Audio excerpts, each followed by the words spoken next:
طيف من محمد فسار في الكون يسعد أسعد طيف فؤادي فغدا شوقا يردد لا إله إلا ربي هائم في الحب قلبي صبحه صلى وسلم ليله رؤيا محمد طيف من محمد فسرى في الكون يسعد أسعد طيف فؤادي فغدا شوقا. Assalamualaikum warahmatullahi wabarakatuh. Waalaikumsalam warahmatullahi wabarakatuh. Bismillah, assalatu wassalamu ala rasulillah wa ala alihi wa sahbihi wa man tabi'ahu wa mawala la hawla wa la quwata illa billah amma ba'du. Pemirsa Darul Amanah Channel dimanapun berada, jumpa lagi dalam acara Ngopi, Ngobrol Perihal Islam bersama Buya Haitami sambil ngopi. Beliau adalah pengasuh.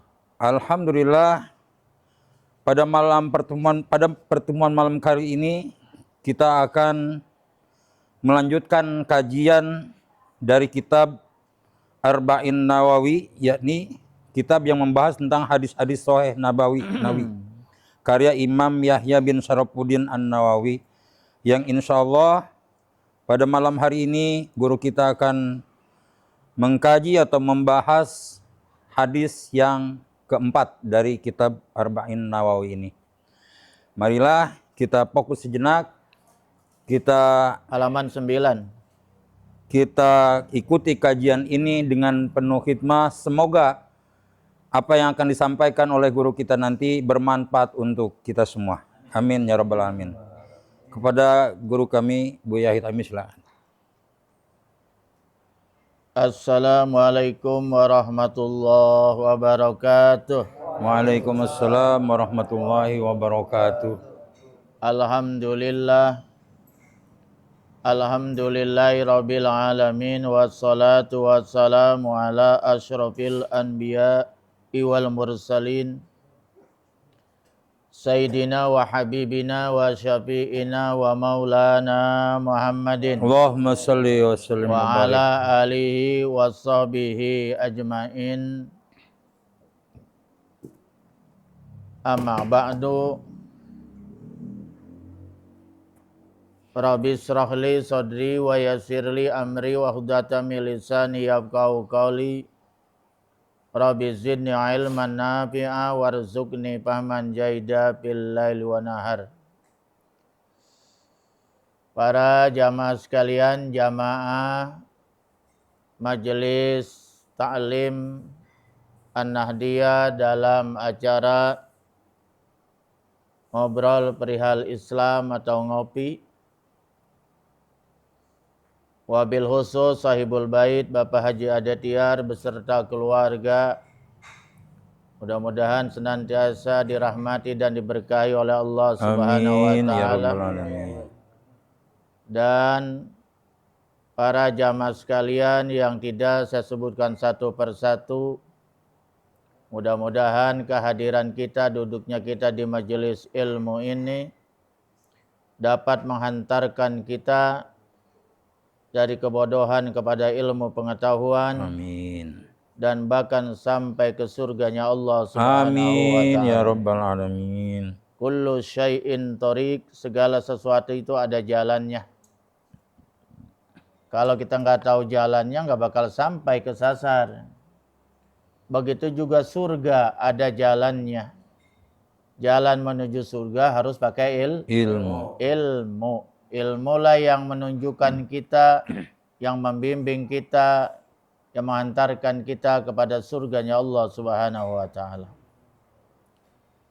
Kali ini kita akan melanjutkan kajian kitab Al-Arba'in An-Nawawiyah atau biasa disebut kitab Arba'in Nawawi.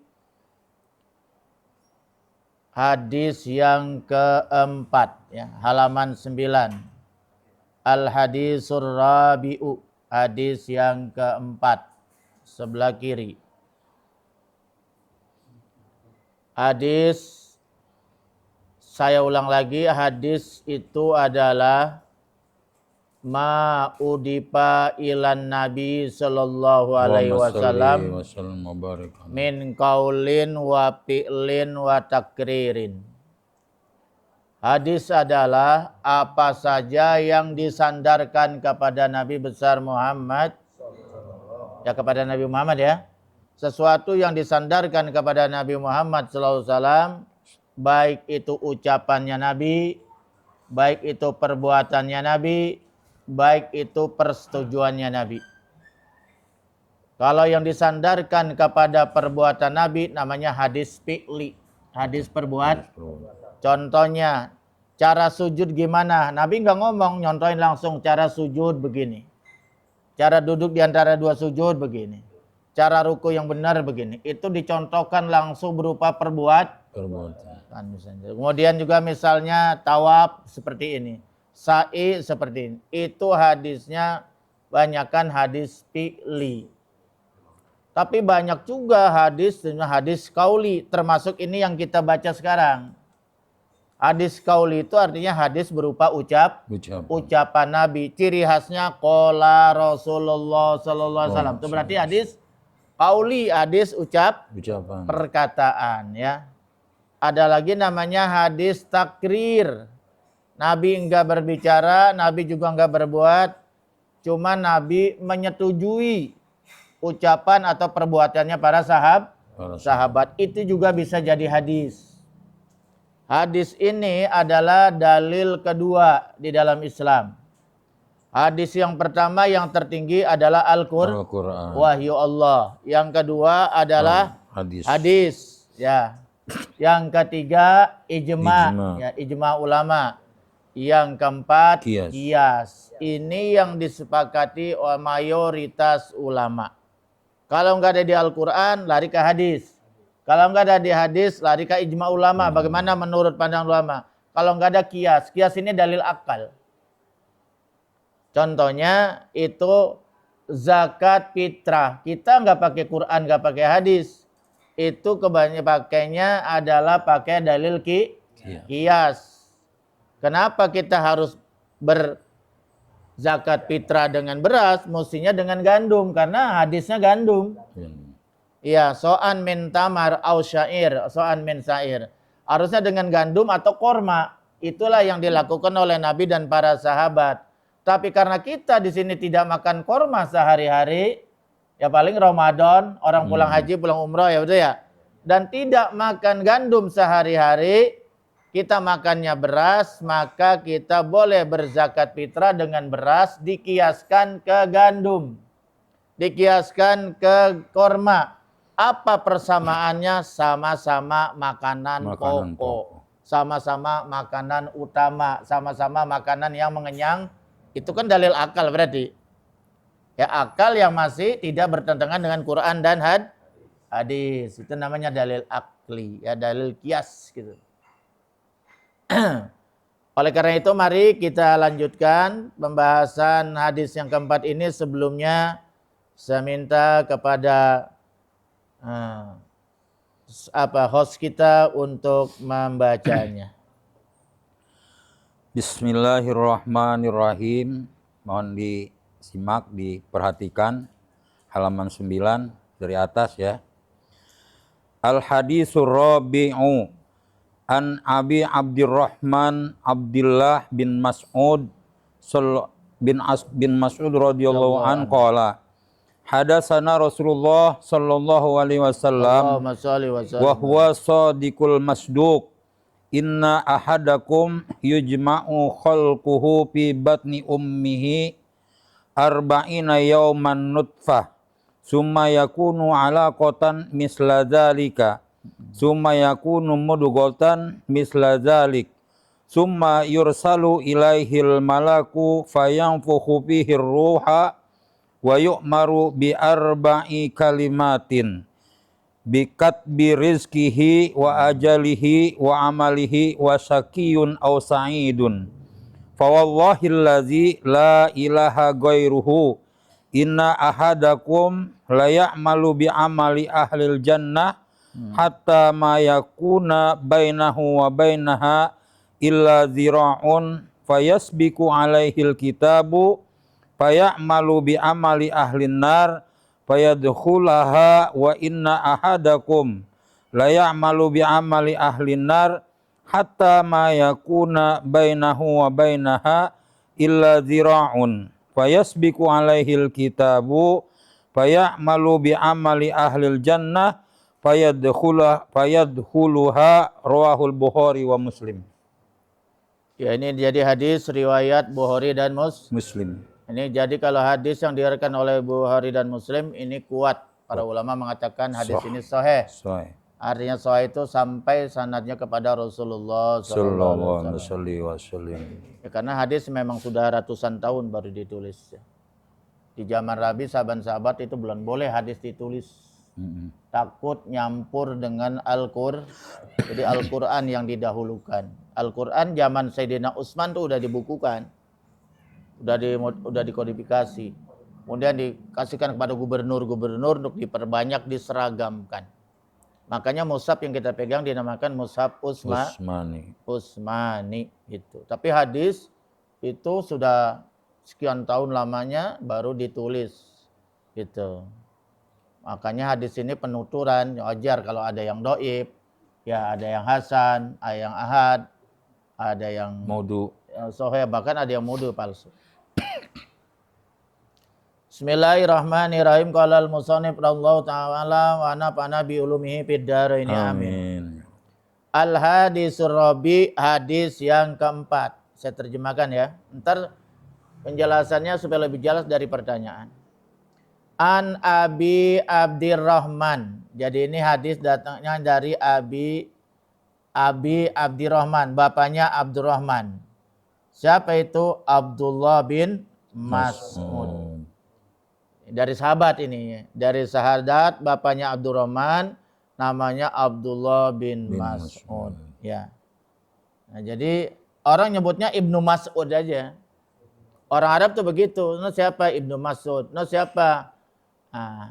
Ibnu Adetiyar gitu. Jadi bapaknya yang disebut karena menghormati gitu. No siapa? Bapaknya si Anu gitu. Anaknya si Anu gitu. Nama anaknya nggak disebut, yang disebut nama bapak. Anaknya si Ahmad gitu.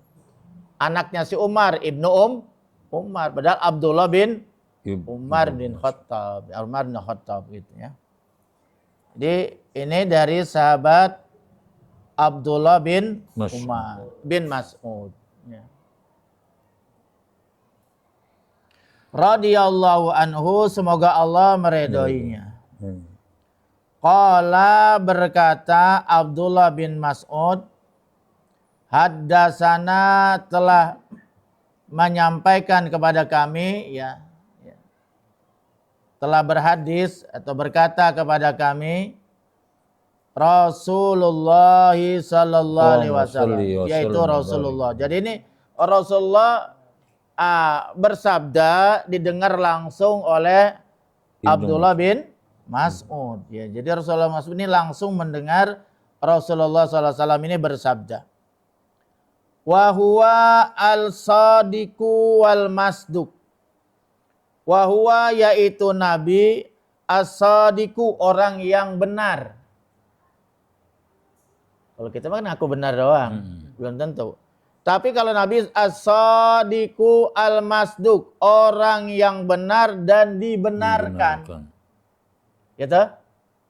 Kalau orang kita kebanyakan ngaku benar, belum tentu diakui kebenarannya oleh orang lain, betul gak? Kalau Nabi udah disepakati, dia itu shadiqul masduq, orang yang benar dan dibenarkan. Bahkan belum jadi Nabi usia 25, beliau sudah diberi gelar Al-Amin. Orang yang dipercaya, orang yang jujur. Itu belum jadi Nabi. Dan semuanya termasuk Abu Jahal, Abu Lahab, Abu Dedek itu ngakuin. Iya. Buat Nabi Muhammad tuh orang yang dipercaya, tapi begitu jadi Nabi lain lagi ceritanya. Itu soal hidayah. Inna ahadakum, Sungguhnya salah seorang dari kalian, kata Nabi. Termasuk kita kalau sekarang mah gitu ya. Yujma'u khalquhu, dikumpulkan, atau maksudnya dijaga. Apanya dijaga? Khalquhu, ciptaannya, maksudnya sperma, air mani. Ya. Dikumpulkan, dijaga khalquhu, yaitu spermanya si Ahad, fi batni umihi, di dalam perut ibunya. Maksudnya bukan dalam perut, rahim. Sperma disimpannya di mana itu? Rahim. Dalam rahim. Ya. Jadi sperma ini membuahi ovum atau kandung telur. Nah, ya tidak semuanya sperma itu jadi ya kan? Dari sekian banyak ribuan sperma itu hanya satu mungkin yang jadi. Nah, kemudian terjadilah proses kehamilan gitu.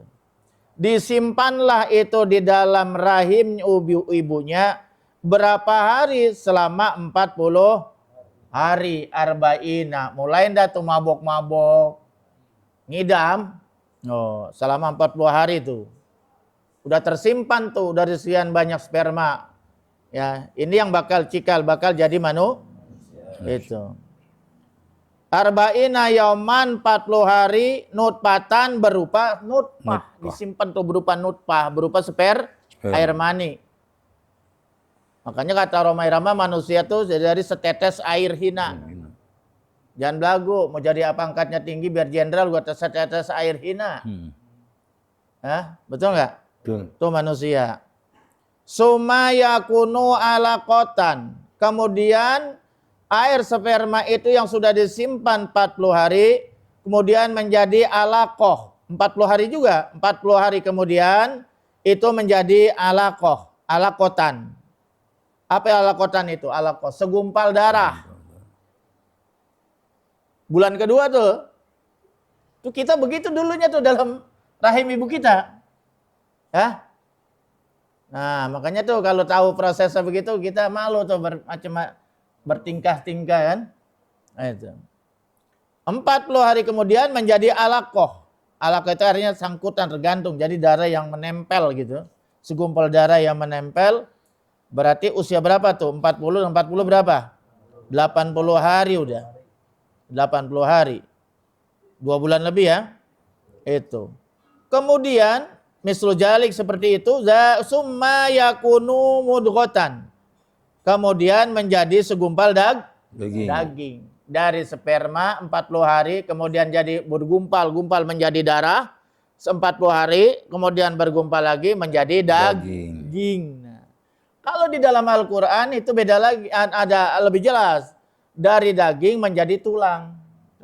Yakun izotan. Dari tulang kemudian tulang dibungkus oleh daging, tumbuhlah urat-urat, saraf dan sebagainya. Kemudian Allah ciptakanlah menjadi suatu yang lain, maksudnya janin. Itu kalau di dalam ayat Al-Qur'an ada. Ya. Itulah proses kejadian seorang yang namanya manusia. Misal jalik seperti itu, sumayursalu, kemudian diutus ilaihi, yaitu kepada segumpal daging, mudghah. Itu al-malak, itu malaikat. Ya. Malaikat. Payan puhu, kemudian meniup itu malaikat, pihi, di dalam itu janin, ar-ruh, yaitu ruhnya. Nah, jadi kalau sudah, berarti itu udah berapa tuh? 40 kali 3. Berarti sudah 120 hari. 4 bulan. 4 bulan ya? 4 bulan. Iya, 120 hari. Usia 120 hari berarti Allah mengutus malaikat, ada khusus malaikat, kemudian ditiupkanlah kepada bahkan cikal janin itu. Barulah mulai bergerak, terasa tuh dalam perut. Udah ada mulai kehidupan. Makanya kalau orang itu aborsi, itu berarti dia sudah membunuh mayit. Sudah membunuh manusia, cikal bakal manusia. Makanya aborsi kagak boleh kan ya, kalau sudah seperti itu. Kecuali mencegah. Belum terjadi hamil. Banyak orang yang sudah diabortus karena darahnya tinggi, kalau lahir resikonya besar gitu kan ya. Pendarahan, umur terancam, itu dibolehkan. Tapi kalau nggak ada alasan nggak boleh. Apalagi sudah jadi cikal bakal janin. Abortus itu sama saja pembunuhan. Sampai di mana? Payan puhpiruh. Wa yu'maru, kemudian diperintahkan bi arba'i kalimatin, dengan 4 ketetapan.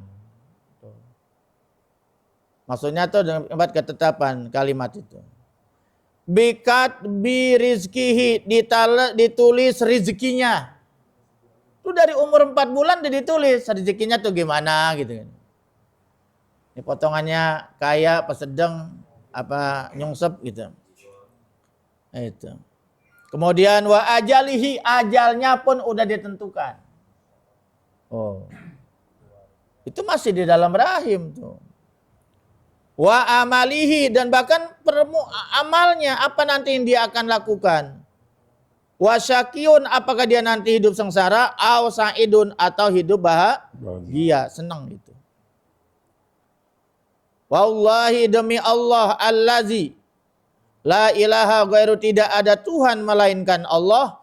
Inna ahadakum, sungguhnya salah seorang dari kalian la ya'malu, tidak akan berbuat bi amali ahlin jannah, amalan surga, hatta yakuna bainahu, sehingga ada itu jarak antara antara amalnya wa bainaha dan surga ila zero, tinggal sejengkal. Saking amalnya tuh amal solehnya, antara amal solehnya dengan surga dia tinggal sejengkal masuk surga. Tuh. Tapi apa yang terjadi? Fayasbiku alaihil kitab, tapi mendahului atasnya takdir. Kitab itu artinya takdir, ketentuan. Takdir berkata lain, kalau bahasa kita begitu. Padahal itu karena dia saking banyak amal baiknya, amal solehnya, ibaratnya tuh surga tinggal sejengkal. Tinggal sejengkal lagi. Tapi takdir berkata lain, begitu di akhir hidupnya, payak malu bi amali ahlinar, dia berbuat amalan-amalan ahli neraka. Su'ul khotimah, gitu maksudnya mah. Fayadukhuluha, maka dia masuklah ke dalam neraka.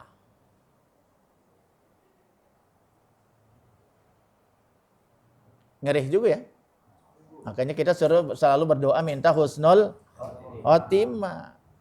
Makanya tuh istiqomah tuh penting, ya. Penting. Karena kalau kita enggak istiqomah bisa disalib oleh setan. Itu. Makanya kata Nabi, khairul a'mal adwamuha wa in qala. Amalan tuh yang bagus bukan amalan yang banyak, tapi amalan sedikit tapi terus dilakukan. Itu yang membuat husnul khotimah. Ini enggak rajin banget kamu sholat seminggu, setahun baru kamu sholat lagi. Itu namanya enggak istiqomah, betul enggak? Terus apa itu? Wa inna ahadakum bi amali ahli nar. Wa inna ahadakum, dan sesungguhnya salah seorang dari kalian layak malu bi amali ahli nar. Dia benar-benar melakukan perbuatan atau amal ahli neraka. Ini sebaliknya nih, dia melakukan amalan ahli neraka, ahli maksiat lah begitu. Hatta yakuna bainahu wa baina, sehingga itu dengan amalan-amalan maksiatnya itu, antara amalnya dengan neraka itu tinggal sejengkal. Zero. Tinggal sejengkal lagi. Tinggal sejengkal lagi masuk neraka dia tuh. Itu. Karena saking banyaknya amalan neraka, ya amalan maksiat gitu. Pasabiku alaihil kitab. Kemudian mendahulinya takdir berkata lain. Paya malu bi amali ahlil jannah. Tobat. Tobat. Padahal tinggal sejengkal tuh neraka itu. Tobat dia. Paya malu bi amali ahlil jannah. Dia melakukan amalan-amalan ahli surga. Paya dahuluha. Kemudian masuk dia ke dalam surga. Masya Allah. Itulah. Makanya kita di sini perlunya istiqomah. Yang kedua, perlunya kita ikhlas di dalam beramal. Kalau tidak bisa disalib oleh. Nggak bisa disengaja-ngaja Bu ya. Iya. Bukan Allah itu, jangan buat Allah itu nggak adil, bukan. Ini justru menunjukkan kebesaran Allah Subhanahu wa taala gitu. Wallahu a'lam bishawab. Alhamdulillahirrabbilalamin. Baru saja kita dengarkan bersama-sama kajian hadis yang keempat. Hadis yang datangnya dari Abi Abdurrahman, yaitu Abdullah bin Mas'ud radhiyallahu an, yang telah diuraikan oleh guru kita tadi. Dan untuk mempertajam kandungan isi hadis tersebut, kami membuka sesi pertanyaan kepada seluruh jamaah yang hadir di studio. Silakan pertanyaan pertama, ada yang Ayo, sambil ngopi Pak apa-apa. Abdi, silakan Pak Abdi. Maaf.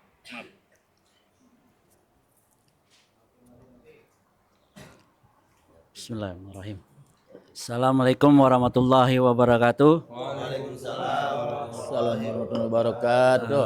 Buya, saya mau bertanya, kenapa Allah menciptakan manusia itu berproses, tidak kun fayakun,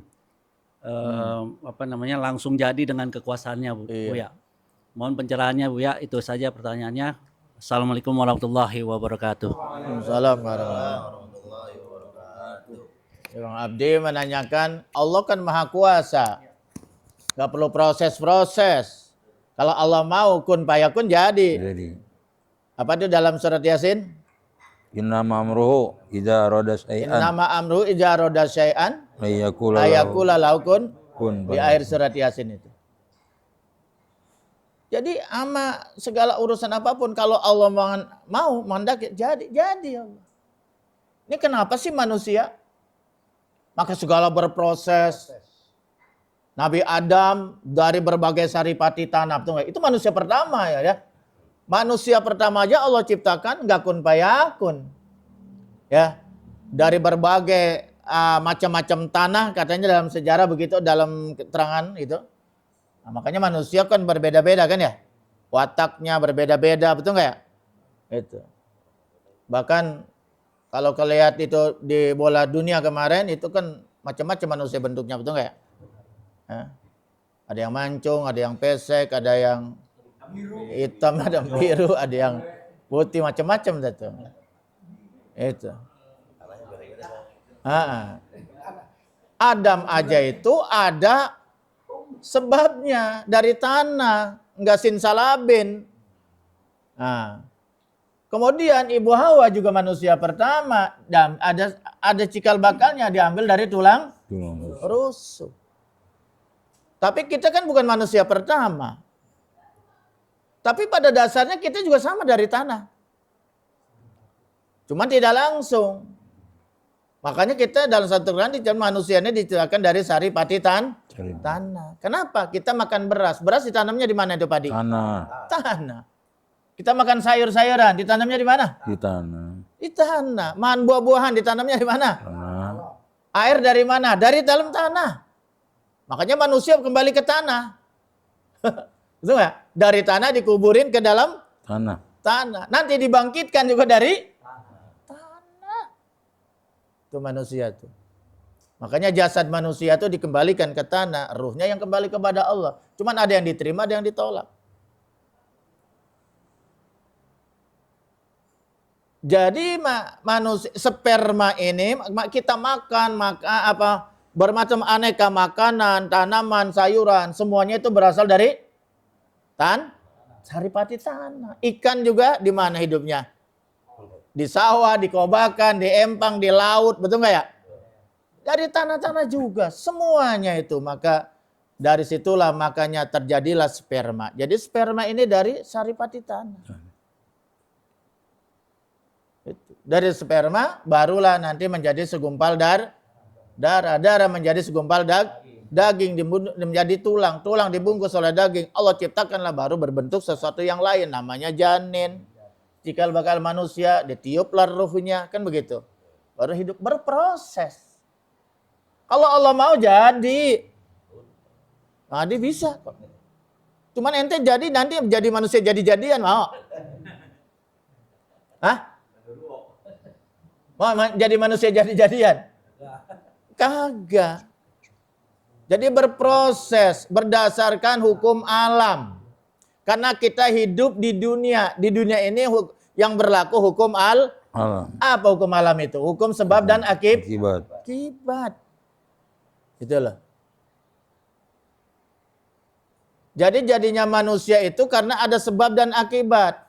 Apa itu? Karena ada proses namanya pergaulan antara suami dan istri dan melalui proses nikah. Kalau laki kagak nikah, ya kagak hamil dari mana?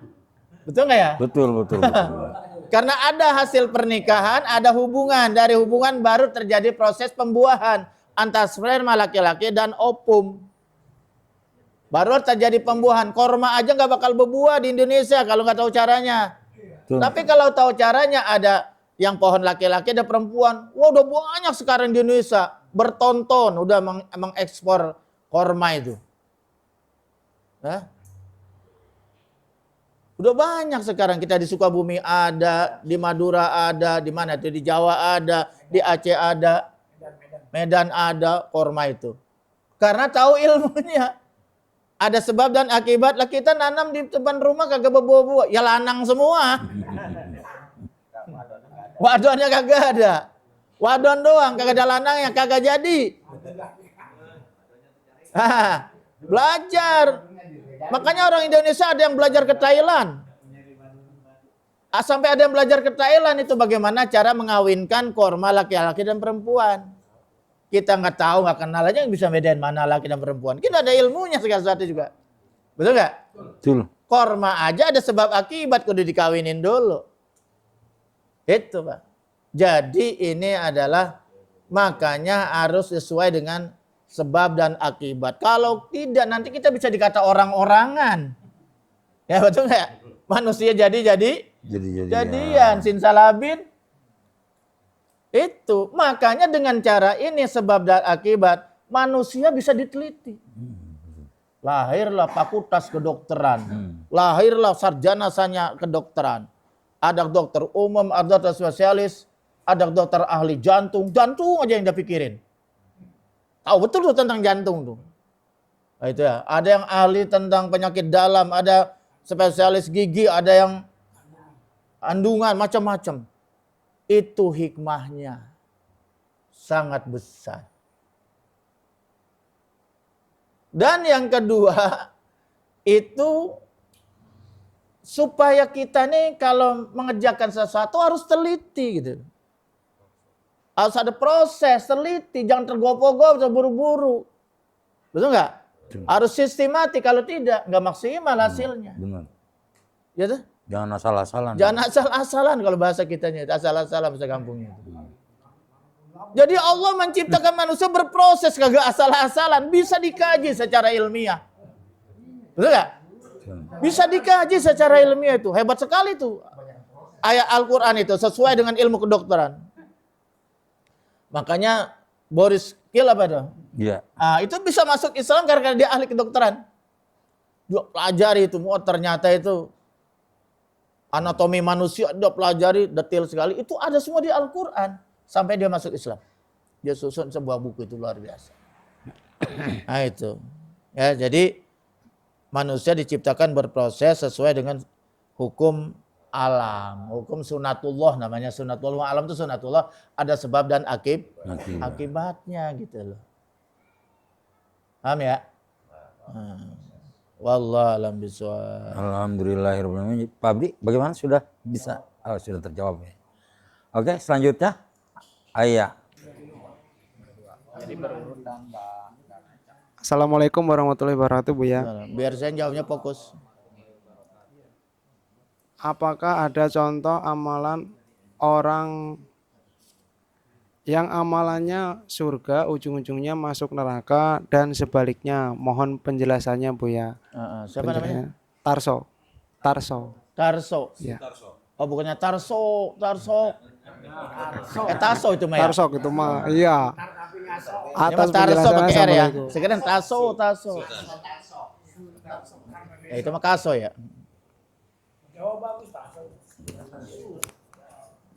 Suka ntar, suka besok. Iya, tadi kan dikatakan begini. Dia beramal amalan surga, tapi ujung-ujungnya masuk. Nah, ada yang amalannya neraka, maksiat dulu, ujung-ujungnya surga. Itu apa ada itu begitu?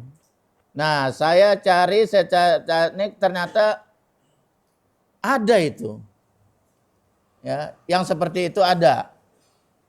Bahwa di zamannya, bukan zaman sekarang ya, di zamannya ini Bani Israel. Ya, Bani Israel itu zaman sebelum Nabi besar Muhammad Sallallahu alaihi wasallam. Itu ada seorang, ini sebenarnya cerita ini sangat populer ya. Ada seorang ahli Ibadah. zina itu. Oh, iya. Penzina ya. Penzina. Kemudian dia bertobat gitu ya. Dia bertobat. Saking pengennya bertobat, ikhlasnya bertobat, dia berjalan terlunta-lunta, lapar, haus luar biasa. Di suatu tempat dia melihat anjing yang sedang terkapar. Anjing sedang terkapar, udah ngangkat kepala aja udah nggak bisa tuh saking hausnya. Ini jangan cerita di sini. Ini ceritanya di padang padang pasir ya. Ini kan zaman Bani Israel. Ya itu. Akhirnya dia berusaha karena saking membelanya itu berbuat baik ya. Ini berbuat baiknya kepada anjing. Ya itu. Dia cari itu air dengan susah payah. Ada yang mengatakan itu sampai terumpanya sepatunya dia copot. Dia cari, dia turun ke bawah ngambil air itu untuk minumkan anjing. Akhirnya dapat juga tuh air. Bukan buat dia juga haus sekali. Tapi anjing dulu yang dia minumkan. Akhirnya anjing segar kembali dan hidup. Akhirnya itu dosa-dosanya, taubatnya diterima oleh Allah Subhanahu wa taala. Diceritakan ujung hayatnya ini dia masuk surganya Allah Subhanahu wa taala. Iya, kita ngapa galak bener ya? Anjing cuma lewat. Padahal di sana di Jeddah banyak bener tuh anjing tuh. Iya. Itu anjing itu padahal makhluk Allah walaupun najis mugol lazo bagi Imam Syafi'i ya. Itu. Iya, tapi itu makhluk Allah. Jadi kita menyayangi makhluk Allah saja yang namanya hewan binatang itu Masya Allah begitu mulia, apalagi kalau kita menyayangi sesama manusia. Yang kedua, ini cerita ahli maksiat juga. Di dalam kitab Riyadhus Shalihin ini orang tukang pembunuh. Membunuh udah 99 diceritakan dalam kitab Riyadhus Shalihin itu. Coba bayangkan itu. Sampai 99 orang dia bunuh. Karena dia tinggalnya di Ardusu. Kampung yang penuh maksiat. Dia pengen bertobat. Dia cari ketemu rahib. Rahib ini ulamanya orang Yahudi lah atau Kristen begitu. Ditanya, bagaimana Tuan Rahib? Apakah saya masih bisa bertobat, diterima, pintu tobat masih terbuka? Berapa ente bunuh orang? 99. Jangan 99, satu aja dosa besar. Tidak ada pintu tobat bagi kamu. Dibunuh aja sekalian. 100. Iya, 100 dibunuh. Orang dibilang ada pintu tobat. Akhirnya dia tetap masih pengen tobat. Bertanya, ketemulah dengan seorang ulama yang bijaksana. Bagaimana ya? Syekh, apakah saya masih bisa bertobat? Apakah pintu tobat saya masih dibuka? Selama matahari belum terbit di sebelah barat, pintu tobat masih terbuka. Selama napas masih belum ditenggorok, pintu tobat masih terbuka. Wah, dia akhirnya dinasihati, jangan lagi tinggal di tempat ini. Kampung ini kampung buruk buat kamu. Ya, membuat kamu terpelosok ke perbuatan maksiat. Pindah ke kampung sebelah di sana. Pindahlah dia hijrah karena saking pengen tobat, udah jenuh kali bunuh orang melulu. Ya, akhirnya dia bertobat. Itu begitu di tengah jalan itu belum sampai kepada tempat yang dia tuju, kampung yang baik, ajalnya sampai meninggal dunia tuh ceritanya begitu. Akhirnya terjadilah perdebatan antara malaikat rahmat, malaikat azab.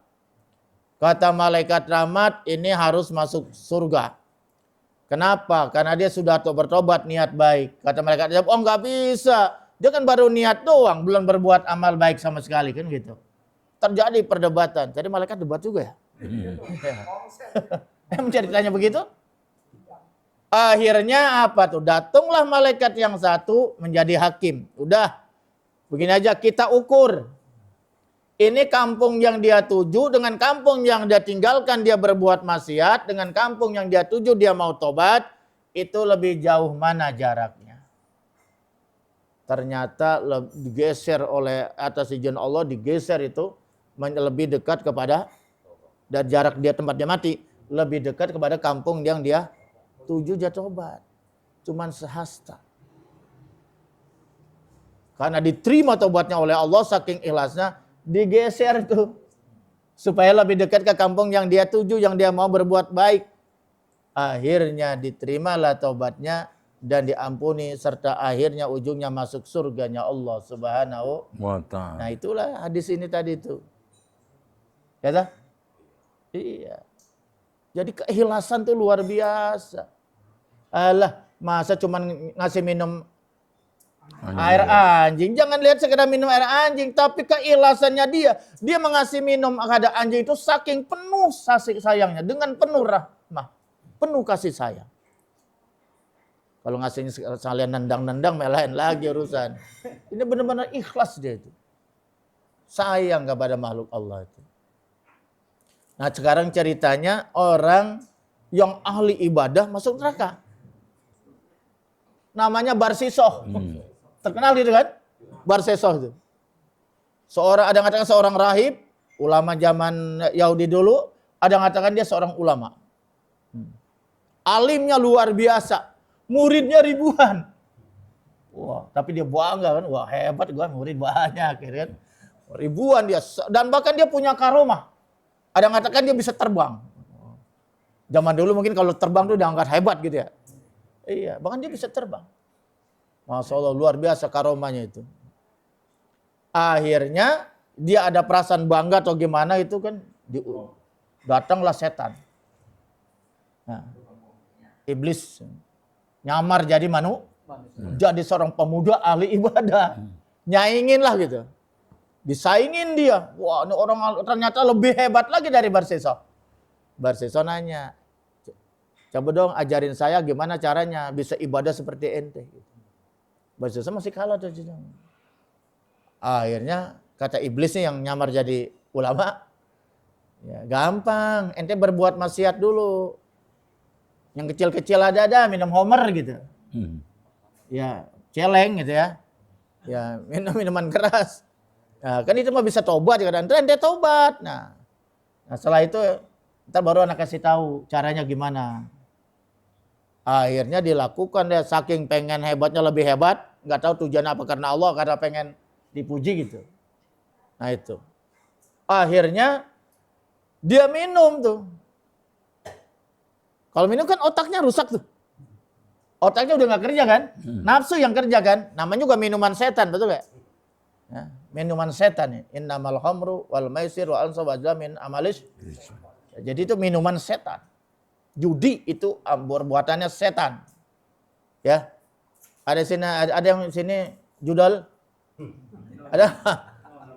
Itu perbuatannya setan. Permainannya setan itu. Ya, ngadu nasib, percaya kepada ramalan-ramalan, undian, kerja ogah, itu juga sama perbuatan setan. Kita suruh menghayal. Kerja ogah. Ini mbak gunung. Merah tuyul. Disesatkan kita. Akhirnya dia minum mabuk-mabukan. Dalam kondisi mabuk, ada seorang gadis cantik lagi berteduh. Tempat dia mabuk itu. Mungkin dekat rumah ibadah dia. Akhirnya apa? Dia jinahi. Udah berapa dosa tuh? Dua dosa besar. Dua dosa besar. Satu, minum homer. Dua, membunuh kaum perempuan. Zina. Zina. Kemudian salah zina, hamil. Nah, emang kadang-kadang kalau zina tuh ngapa gampang langsung hamil aja. Hamil. Setelah hamil, lahir tuh anak, dia bunuh itu. Anaknya, ibunya dia bunuh. Menutup kemaluan dia, aib dia. Udah berapa dosa? 3. Gara-gara apa? Homer. Makanya Homer ra'su kulli khati'atin. Kepalanya segala perbuatan kesalahan, dosa, ya Homer. Orang dengan Homer bisa berzina. Orang dengan Homer bisa membunuh. Bayangkan itu. Ya dah? Luar biasa. Itu Barsiso itu. Akhirnya apa yang terjadi? Akhirnya dia diseksa lah, dikasih hukuman oleh penguasa itu dan diikat di tiang semacam kayak disalib gitu.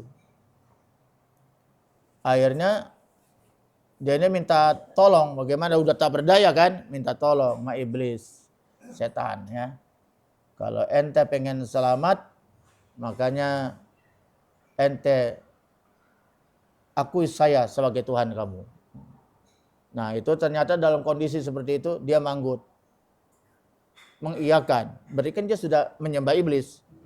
Dan langsung dicabut nyawanya oleh Allah SWT. Mati dalam keadaan su'ul khotimah. Itu sekelas Barsiso ulama besar. Masih kena kegoda. Ya kita cemen. Kata malaikat, kata iblis. Lebih mudah mungkin. Tapi kalau kita istiqomah, sholat jangan pernah ditinggal. Ya, apalagi berjamaah, tepat waktu.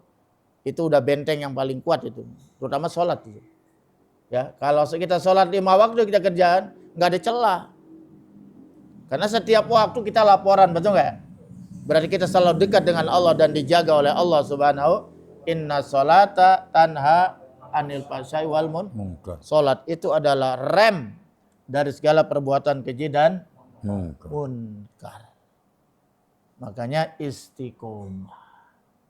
Yang kedua ikhlas. Insya Allah nggak akan su'ul. Di samping juga berdoa. Ya Allah biha, ya Allah biha, ya Allah bihusnil. Itu udah yang gampang, yang panjang mah takut nggak bisa. Atau Allahumma inni as'aluka husnal wa u'audzubika min su'il khotimah. Boleh itu juga. Banyak sebetulnya doa-doa itu supaya husnul khotimah banyak sekali. Ya. Oke ya. Nanti kapan-kapan saya kasih nanya fotokopinya. Tadi siapa nanya Pak Tarso? Bagaimana paham? Ya Allah, alhamdulillah. Langsung dijawab yang ketiga Bu ya tadi. Masalah takdir. Nomor 3 mana? Siapa? Oh iya, silakan lanjut ke nomor 3.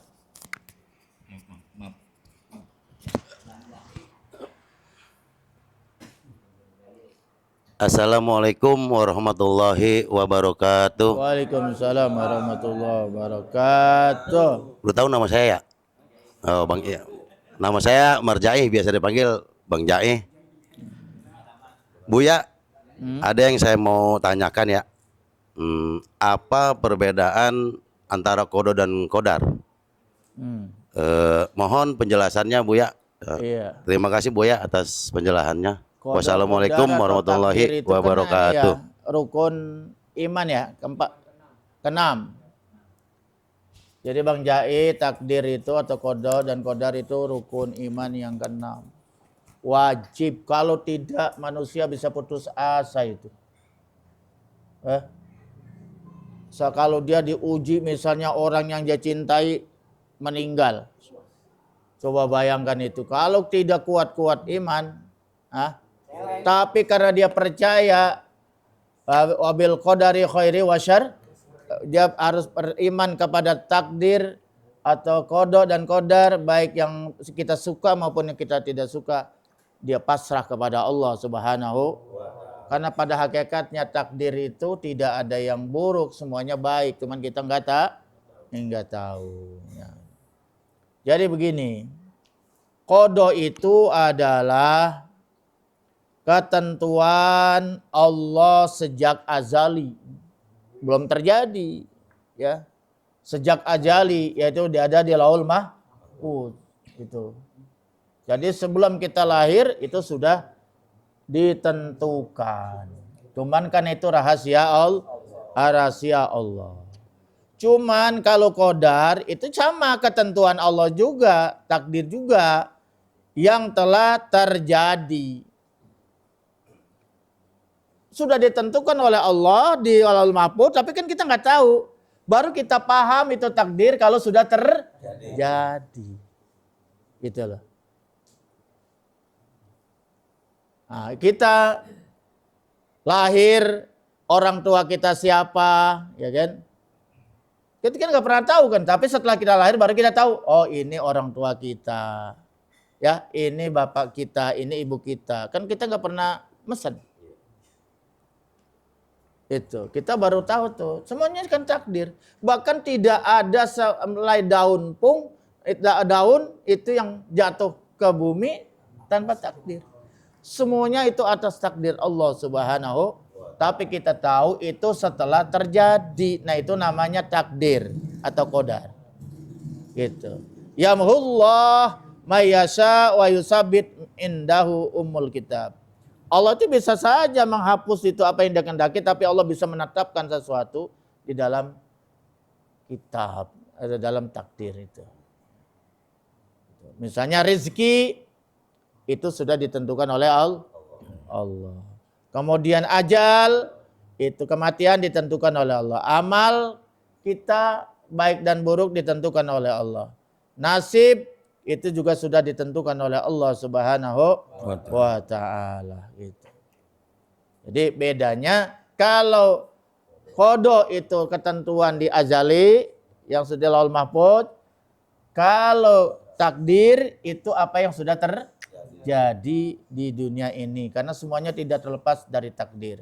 Kita hari ini duduk di sini juga kemudian takdir dari Allah Subhanahu wa ta'ala. Karena banyak orang yang tidak sampai. Ustadz Abdullah udah niat banget mau kemari tuh dengan alam sah, tapi ada mendadak ada acara undangan 40 hari. Kan takdir juga. Iya, gitu. Dan tergantung nanti takdir juga ada dua macam. Ada takdir mubrom, ada takdir mu'allaq. Oke, sampai situ. Wallahu a'lam bishawab. Masih ada terakhir? Assalamualaikum warahmatullahi wabarakatuh. Waalaikumsalam warahmatullahi wabarakatuh. Buya, di sini saya mau bertanya, apakah takdir itu bisa dirubah? Saya mohon penjelasannya dari Buya. Terima kasih. Nah, ini ada kaitannya. Bang bawa pertanyaan dengan Jai. Berkait masa takdir juga kan ya?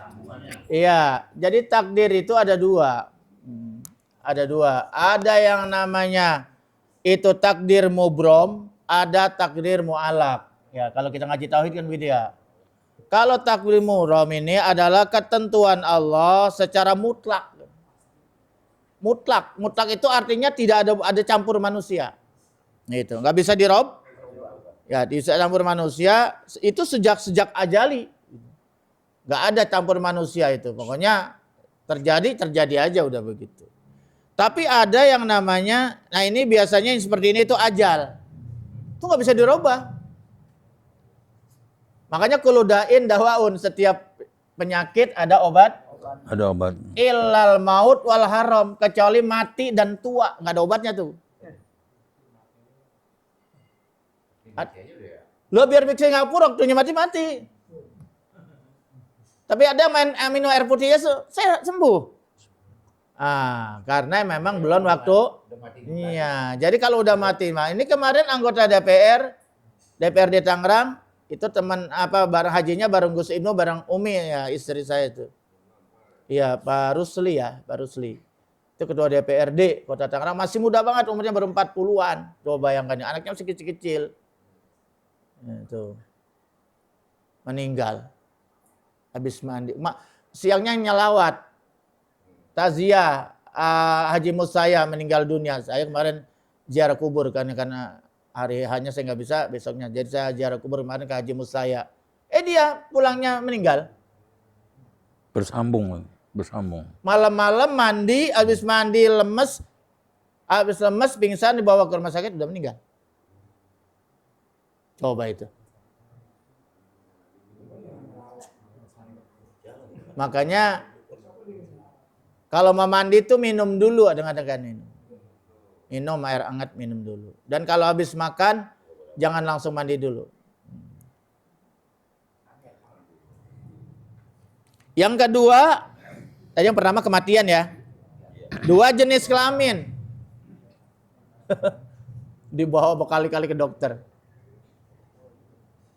Yang dasar perempuan aja. Karena laki perempuan. Ya kan?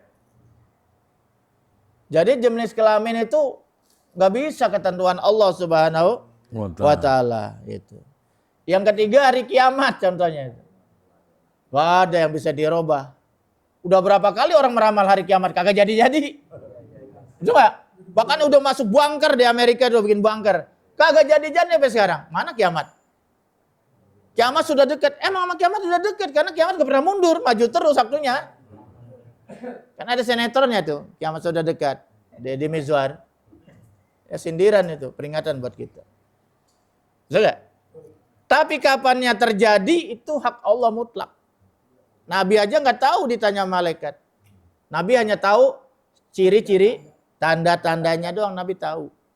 Tapi kapannya kapannya kiamat datang, Nabi nggak bisa menjelaskan. Itu namanya takdir mubrom. Mutlak nggak bisa dirubah. Yang ketiga, yang kedua ya. Yang kedua namanya takdir mu'alak. Kita terkait atau terhubung dengan usaha manusia. Jadi kalau takdir mu'alak ini itu manusia bisa turut campur. Ini harus kita tahu. Ya. Itu. Ketentuan Allah yang terkait dengan misalnya terkait dengan ikhtiar dan doa. Itu. Makanya doa itu bisa merubah takdir. Takdir apa? Takdir mu'alak. Karena takdir mu'alak ini bisa diikhtiarkan.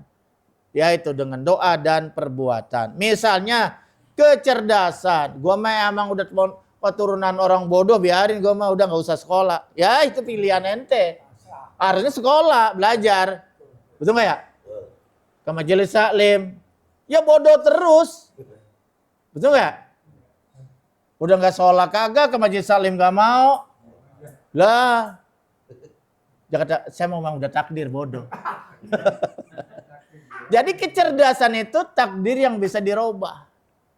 Iya, kalau pengen pinter harus belajar. Rizki itu juga takdir mu'alak. Ya gue memang udah di sana catat yang udah miskin. Dari mana lu tahu? Rizki itu memang dari Allah, tapi itu takdirnya takdir mu'alak. Tadi kan dalam hadis itu termasuk rizki ya. Iya, tapi rizki itu takdirnya takdir mu'alak. Bisa dirubah dengan doa. Kita kan ada doa minta banyak rezeki, betul ya? Dan juga dengan usaha. Apa dagang, apa terserahlah profesinya, betul nggak? Begitu, jangan diam aja. Nggak ada hujan dari langit. Hujan duit. Ada nggak? Ada dulu hujan duit tahun 70-an. Latif M. Hujan duit lagu. Bisa nggak? Makanya Sayyidina Umar pernah nyuruh keluar tuh orang di masjid dari subuh nggak keluar di masjid aja sampai jam 8 masih di masjid, jam 9 masjid, disuruh keluar sama Sayyidina Umar. Usaha sana. Li'anna sama la tumtiru zahaban wala fidatan. Langit nggak bakal nurin emas dan perak kata. Itu Umar bin Khattab. Ali bin Abi Thalib aja itu sampai keluar hutan mencari kayu bakar untuk dijual. Itu Sayyidina Ali mantunya Rasul. Lah kita unjang-unjang age. Lah dari mana? Iya, salah itu. Salah memahami takdir itu. Salah itu. Umur panjang. Iya umur. Mati mah nggak bisa dirubah. Tapi minta umur panjang ini suruh berdoa. Ada nggak doa minta umur panjang? Ada. Boleh. Kalau sakit ya berobat, betul nggak ya? Udah saya mau sakit biarin mati juga, udah takdir. Ya Allah, ya mati. Masa sembuh. Iya. Kalau pengen bisa sedekah, pengen haji, pengen bayar zakat, bagaimana supaya orang bisa sedekah, bisa bayar zakat, bisa pergi haji? Ya kerja keras. Betul nggak? Ya keras. Innallaha la yughayyiru ma biqaumin hatta yughayyiru ma bi anfusihim. Ini surat Ar-Ra'd ayat 11. Sungguhnya Allah tidak akan merubah satu kaum sehingga kaum itu yang merubah negara. Kalau pengen maju ya bangsanya harus kerja keras, berusaha bagaimana biar maju, betul nggak ya? Ya toh? Iya. Ini kan presiden kita sedang berusaha keras bagaimana supaya tidak diremehkan oleh bangsa lah. Lagi-lagi membangun harga diri bangsa itu. Ya, jadi bahkan kata presiden kita harus punya mobil sendiri. Ya dah. Kenapa kita udah 80 tahun lebih nggak punya mobil sendiri? Kenapa kita nggak punya motor sendiri? Padahal 10.000 tiap tahun kita beli motor Jepang. Kenapa kita nggak bisa bikin sendiri? Jadi duit kita larinya ke Jepang. Nah, makanya lagi diusahakan bikin motor listrik buatan Indonesia. Mobil sudah, cuman baru sampai TNI dan Polri itu. Keren itu mobil buatan Pindad itu. Bahkan Presiden Prabowo waktu dia dilantik nggak mau pakai mobil buatan asing. Yang dia pakai mobil apa? Pindad buatan Indonesia. Sampai sekarang dia pakai itu tuh mobil buatan Indonesia. Itu dalam rangka membangkitkan harga diri bangsa kita ini udah biasa selalu lama dijajah akhirnya selalu minder kita. Tunduk terus. Sampai asing masih tunduk juga. Ya kan ya? Nah, jangan begitu. Harus kita robah ini. Bangsa kita selalu pengen maju begitu. Karena Allah tidak merubah satu kaum kecuali dia ingin mau merubahnya gitu. Jodoh itu sama, takdirnya takdir mu'alaq. Hei, jodoh takdir mu'alaq. Ya, kalau pengen dapat jodoh ya harus ikhtiar gitu.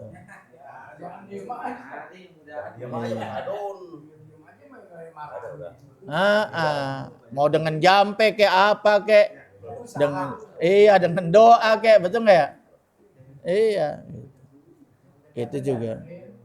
Sayyidina Abu Bakar sebagai penutup. Sayyidina Abu Bakar dulu pernah berjalan satu tempat dengan para sahabat yang lain. Di kampung itu ternyata lagi ada wabah, semacam kayak corona lah. Corona itu ya, wabah yang menular gitu, kemana-mana. Akhirnya Abu Bakar mundur, nggak jadi, mundur dia. Dia kata gini sama sahabat yang lain. Berarti engkau ya Abu Bakar menghindari takdir dong. Itu kan Allah sudah takdirkan di kampung itu ada wabah. Ya, kita pindah menghindari takdir, pindah kepada takdir yang lain. Ya, paham nggak maksudnya?